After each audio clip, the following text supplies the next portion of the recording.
It's so nice to see you guys. Welcome back to Text to Talk. I am Kate, and I love creating this space because I'm desperate for real conversations, and the places I usually get them are all locked down right now. So here we go.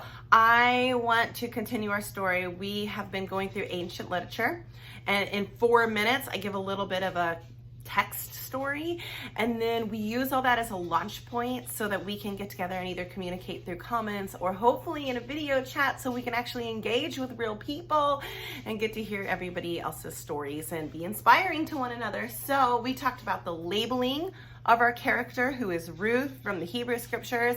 We talked about her feeling compelled to do something different than what was expected of her. We talked about, what did we talk about next? She went to Boaz's field and she worked, and we talked about, what was that? Oh, community support. We talked about community support.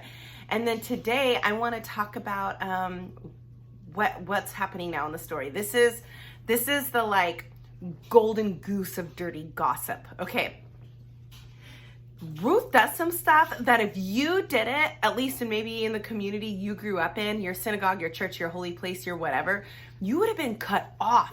This is like a deal-breaking behavior, one behavior that reduces you into just this behavior for your entire life type of move.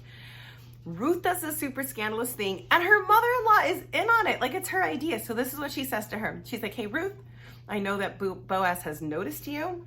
Like, you're picking up way more food than you would if you were just getting scrappy leftovers. He's dropping extra. Let's leverage this. I'm telling you, this sounds like entrapment. So she says to Ruth, who's still wearing garments that identify her as a widow, like who's in mourning because somebody just died.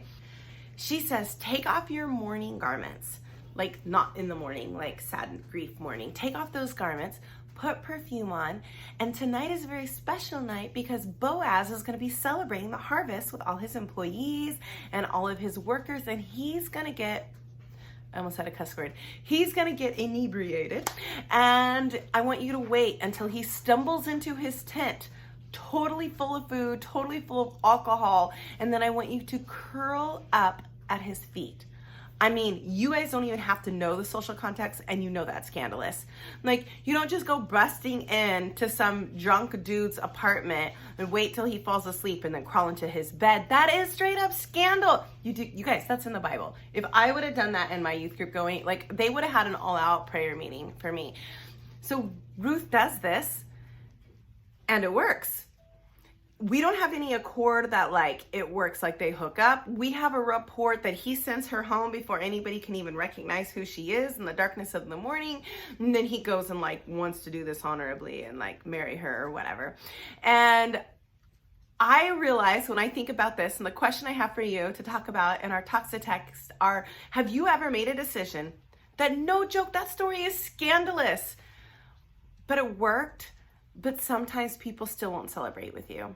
Because there's so much judgment around your method or your technique or how you did it, that they wouldn't do it that way, that that's not the way our tradition does it, or whatever, that people can't celebrate you. I want to hear that story. Please join me.